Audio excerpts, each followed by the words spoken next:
at Poppy, emosyonal na ibinahagi ang kanilang karanasan.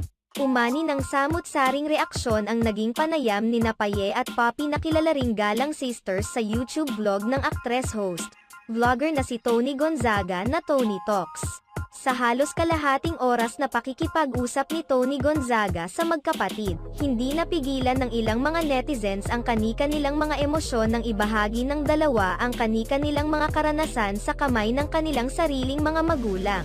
Ibinahagi ng dalawa na sa mga panahong iyon ang kanilang mga magulang ay lulong sa masamang bisyo at sa ipinagbabawal na gamot. Ito umano ang dahilan kaya nagtrabaho na noon si Poppy sa edad na 13 lamang sa hindi mabuting paraan.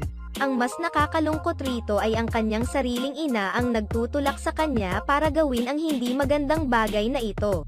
Ayon sa pagbabahagi ni Poppy, ang kanyang ina mismo ang nagbubugaw sa kanya sa iba't ibang mga lalaki.